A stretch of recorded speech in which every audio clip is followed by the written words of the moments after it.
एक गांव में कनुआ नाम का एक नाई रहा करता था, जो अपने आप को गांव का सबसे ज्यादा चतुर और चालाक समझता था। एक दिन वह अपनी दुकान में गांव की मुखिया की शेव करते हुए मुखिया को बहुत गौर से देखे जा रहा था। क्या बात है कनुआ नाई, आज तेरा ध्यान दाढ़ी बनाने पर कम, मुझे देखने पर ज्यादा है। कितने बार कहा है आपसे मुखिया जी कि मुझे सिर्फ कनुआ कहा कीजिए, मेरे नाम के आगे नाई मत लगाया करिए। क्यों, अपने नाम के आगे नाई लगाते हुए तुझे शर्म आती है क्या? ऐसी बात नहीं है मुखिया जी, लोग अपने नाम के आगे अपनी जाति लगाते हैं, अपना पेशा नहीं। अबे ये क्यों नहीं कहता कि तुझे अपने नाम के आगे नाई लगाते हुए शर्म आती है? तू एक नाई है, तेरा बाप भी एक नाई था, यहाँ तक कि मैं तेरे दादा को भी जानता था, वो भी नाई थे। तू एक खानदानी नाई है, इसलिए तेरी पहचान तेरे काम से ही होगी। अगर तुझ में कोई काबिलियत है तो छोड़ दे ये काम और कर कोई और काम, लेकिन अपने काम को लेकर कैसी शर्म? अब आपको क्या बताऊं मुखिया जी, मुझे मेरे इसी पेशे से कितनी परेशानी उठानी पड़ रही है, मैं आपको बता नहीं सकता। कैसी परेशानी? मेरी उम्र 40 वर्ष की हो चुकी है, लेकिन कोई भी लड़की मुझसे विवाह करने के लिए तैयार ही नहीं। हाँ, मुझे पता है, क्योंकि तुझे लड़की सुंदर चाहिए, जबकि तूने कभी अपनी शक्ल आईने में नहीं देखी। एक बार मेरे कहने पर अपनी शक्ल आईने में गौर से जरूर देखना।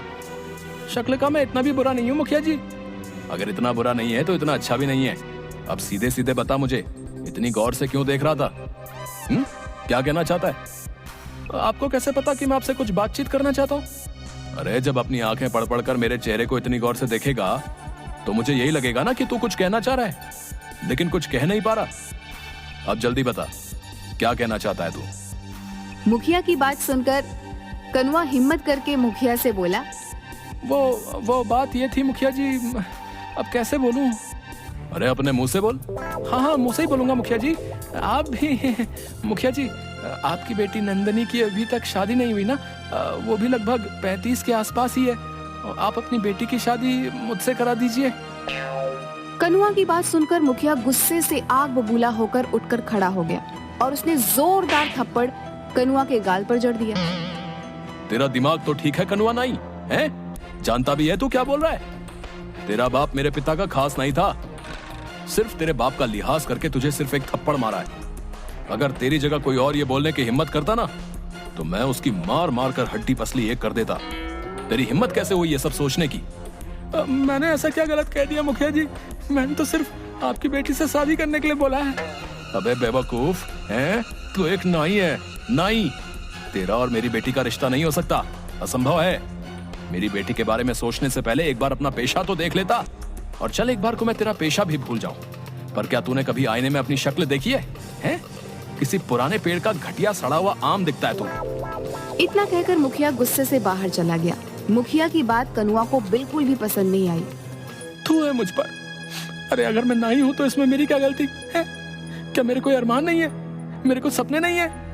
ये गांव का मुखिया अपने आप को समझता क्या है? नहीं रहना मुझे इस गांव में, और नहीं करना मुझे अब ये नाई का धंधा। अब तो मैं किसी जमींदार की बेटी से ही विवाह करूंगा और अब इस गांव में कुछ बनकर ही लौटूंगा। हाँ। अगले दिन कनुआ ने अपनी नाई की दुकान बंद कर दी और नए धंधे की तलाश में वो दूसरे गांव की ओर चल दिया। वह जंगल के रास्ते में ही था कि तभी उसके कानों में एक साधु की आवाज टकराई। आगे मत जाना बेटा, आगे एक शेर बैठा हुआ है। तुम्हारा दिमाग तो ठीक है साधु, शेर घने जंगलों में होते हैं। मैं कोई मामूली साधु नहीं हूँ, यकीन नहीं आता तो कुछ देर मेरे पास बैठ जा। कनुआ साधु के पास बैठ गया। कुछ ही देर में एक शेर दहाड़ता हुआ आकर उन दोनों को घूरने लगा। साधु जी, ये शेर तो हम दोनों को खा जाएगा, आपने तो मुझे मरवा दिया। चिंता मत कर, जब तक मैं तेरे साथ हूँ शेर तेरा कुछ नहीं करेगा, कुछ देर में चला जाएगा। कुछ देर बाद जंगल की ओर चला गया। आप तो वाकई बहुत पहुंचे हुए। साधु रहस्यमयी अंदाज में मुस्कुरा कर बोला, मैं जानता हूँ कि तू एक नाई है और नाई का धंधा छोड़कर तू दूसरे धंधे की तलाश में दूसरे गांव जा रहा है ताकि कुछ बनकर अपने गांव लौटे। आप तो अंतर्यामी भी निकले बाबा, मेरी मदद कीजिए। क्या चाहता है तू? मैं बड़ा आदमी बनना चाहता हूँ। मैं चाहता हूँ कि मेरा विवाह किसी बड़े परिवार की कन्या से हो, लेकिन मेरे काम को देखते हुए कोई भी बड़ा परिवार अपनी बेटी का विवाह मुझसे नहीं करता। इसीलिए मैंने अपना गांव छोड़ दिया, क्योंकि वहां सब मुझे नाई नाई बोलकर ही पुकारते हैं, और इसी वजह से मैं 36 वर्ष तक की उम्र में कुंवारा हूँ। ठीक है, मैं तेरी मदद करने के लिए तैयार हूँ। लेकिन मैं तुझे अपनी मायावी शक्ति से धन दौलत तो नहीं दे सकता। मैं आपकी बात का मतलब नहीं समझा। मैं तुझे एक शक्ति दे सकता हूँ। कैसी शक्ति साधु जी? तू जिस किसी भी व्यक्ति को कुछ देर तक गौर से देखेगा तो तू उस व्यक्ति का कुछ देर बाद भविष्य देख लेगा। दूसरों के भविष्य देखने से मुझे क्या फायदा होगा? खुद को बहुत चतुर समझता है ना, तो अपनी चतुराई से इस शक्ति का फायदा उठा ले। मगर याद रखना, अगर तू मेरी दी हुई शक्ति का फायदा अपनी चतुराई से उठाने में कामयाब हो जाता है तो ये कभी मत भूलना कि तेरा अतीत क्या था। क्या मतलब? मतलब कि तू एक नाई था। और हाँ, मेरी दी हुई शक्ति का प्रयोग तू सिर्फ अपने जीवन में 2 बार कर सकता है। इतना कहकर साधु मुस्कुराता हुआ वहां से चला गया। कनुआ एक दूसरे गांव में चला गया। वो सुबह से लेकर शाम तक गांव वालों को देखता रहा कि तभी उसकी नजर गांव में बनी एक कोठी पर पड़ी। वो कोठी उस गांव के जमींदार रमेश की थी। रमेश अपनी कोठी के बाहर एक शहरी व्यक्ति से अपनी एक जमीन का सौदा कर रहा था। कनुआ उस जमींदार को गौर से देखने लगा। कुछ देर बाद गौर से देखने के बाद कनुआ की आंखों में चमक आ गई। वह दौड़ता हुआ जमींदार के पास चला गया। इस सौदे को रोक दीजिए जमींदार साहब, ये सौदा आपके लिए सही नहीं है। कौन हो तुम और ये कैसी बातें कर रहे हो तुम? कहीं तुम पागल तो नहीं हो गए? तुम जानते भी हो कि ये सौदा करोड़ों का है। मेरा नाम कनुआ है। मैं कुछ दिन पहले ही विदेश से हिंदुस्तान आया था, मगर ट्रेन में मेरा किसी ने पासपोर्ट, मेरे सारे पैसे सब चुरा लिए। तब से मैं ऐसे ही उस चोर को पकड़ने के लिए भटक रहा हूँ। देखिए, मैं भी एक बहुत बड़ा बिजनेसमैन रहा हूँ और मेरी नजर ये बता रही है कि आपके सामने ये जो व्यक्ति बैठा हुआ है ये धोखेबाज है। कनुआ की बात सुनकर रमेश की आंखों में क्रोध झलकने लगा। तू तो ये कहना चाहता है कि तू विदेश से पढ़कर आया है तो तू ज्यादा चालाक है और मैं गांव का हूँ तो मुझे कोई अकल नहीं है, हैं?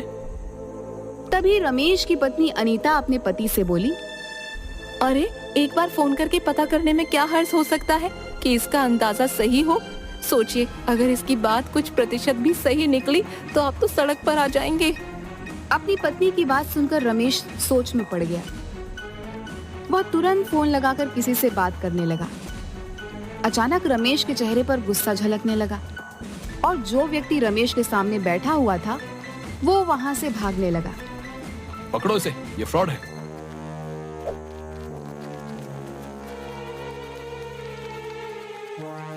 कनुआ ने उस व्यक्ति को तुरंत पकड़ लिया।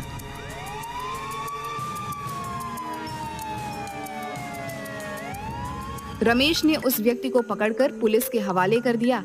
रमेश नहीं जानता था कि कनुआ ने उसका भविष्य देख लिया था, कि भागने वाला व्यक्ति भविष्य में रमेश के साथ धोखा करने वाला था। तुम्हारा बहुत बहुत शुक्रिया कनुआ। आज तुम्हारी वजह से मैं बर्बाद होने से बच गया। वैसे तुम कहाँ ठहरे हुए हो? बस ऐसे ही आवारा फिर रहा हूँ। आज से तुम मेरे घर पर रहोगे और मेरे कारोबार में हाथ बटाओगे। मुझे तुम्हारे जैसे ईमानदार और अच्छे व्यापारी की सख्त जरूरत है। कनुआ उस दिन से रमेश के घर पर रहने लगा। रमेश की बेटी दिव्या को कनुआ पसंद करने लगा था।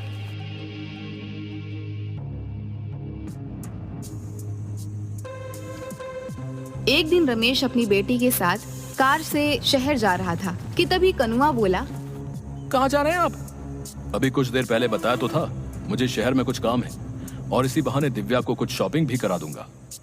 आज मत जाइए, कल चले जाइएगा। आज मुझे कुछ ठीक नहीं लग रहा। ये कैसी बातें कर रहे हो तुम? मेरा शहर जाना आज बहुत जरूरी है। तो अपने उस जरूरी काम को कल निपटा लीजिएगा। कनुआ, तुम व्यापारी अच्छे हो, लेकिन अब तो तुम ऐसे बातें कर रहे हो जैसे कि तुम फ्यूचर देख सकते हो और तुम्हें पहले से ही आभास हो गया है कि आज मेरे साथ कुछ सही नहीं होने वाला। रमेश की बात सुनकर कनुआ बुरी तरीके से घबरा गया। सच तो यही था कि कनुआ ने रमेश का भविष्य देख लिया था। वो जानता था कि कुछ देर बाद रमेश का एक्सीडेंट हो जाएगा। रमेश की पत्नी अनीता रमेश से बोली, आप कनुआ की बात मान क्यों नहीं लेते? अपने जरूरी काम को कल कर लीजिएगा। नहीं अनीता, मेरा आज जाना बहुत जरूरी है। ठीक है, अगर आपको कनुआ की बात नहीं माननी तो आपकी मर्जी, लेकिन मैं दिव्या को आज आपके साथ नहीं जाने दूंगी। ठीक है, जैसी तुम्हारी मर्जी। रमेश चला गया, मगर कुछ ही देर बाद रमेश की एक रोड एक्सीडेंट में मौत हो गई। दिव्या और अनीता इस दुनिया में अब अकेली रह गई थी। इतने बड़े कारोबार को संभालने वाला कोई नहीं था। कुछ दिनों बाद अनीता कनुआ से बोली, मेरे पति के जाने के बाद अब इतने बड़े कारोबार को कौन संभालेगा? मैंने और मेरे पति ने सोचा था कि सारा का सारा कारोबार दिव्या के पति के हवाले कर देंगे और हम दोनों तीर्थ पर चले जाएंगे, लेकिन वो ये दिन देख न सके। मैं चाहती हूँ कि मेरी बेटी का विवाह तुमसे हो जाए। क्या तुम मेरी बेटी से विवाह करोगे?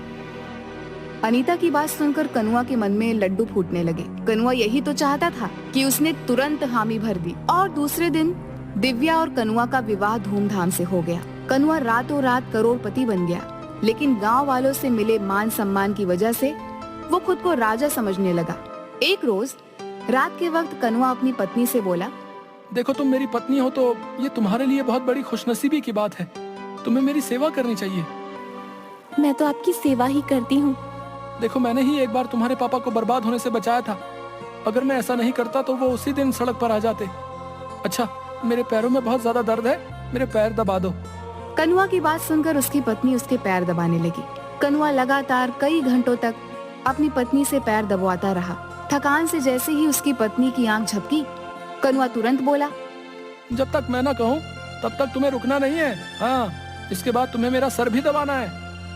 उस दिन के बाद कनुआ अपनी पत्नी से रोज रात भर पैर दबवाता। एक रोज दिव्या परेशान होकर अपनी माँ से बोली, इन्होंने तो मेरा जीना हराम कर रखा है। रोज रात भर ये मुझसे कभी पैर कभी सर दबाते हैं, मैं सो नहीं पाती। बेटी, लेकिन तू चिंता मत कर। मैंने सुना है कि यहाँ एक बहुत पहुँचे हुए साधु आए हैं जो सबकी मुसीबतें दूर कर रहे हैं। कल मैं तुझे चुपके से उन्हीं के पास ले चलूंगी। अगले दिन दिव्या की माँ अपनी बेटी को उन्हीं पहुँचे हुए साधु के पास ले गई। क्या हुआ बेटी? मेरे पति मुझसे प्यार नहीं करते, मुझसे गुलामों की तरह व्यवहार करते हैं। तुम्हारा पति क्या करता है? दिव्या ने सारी बात साधु को बता दी। दिव्या की बात सुनकर बाबा रहस्यमयी अंदाज में मुस्कुराते हुए दिव्या से बोले, जाओ कल किसी बहाने से अपने पति को मेरे पास भेज देना। क्या वो सुधर जाएंगे? हाँ, मैं अपनी तंत्र मंत्र की शक्ति से उसे बिल्कुल सही कर दूंगा। कल के बाद वो तुम्हारी किसी भी बात से इनकार नहीं कर पाएगा।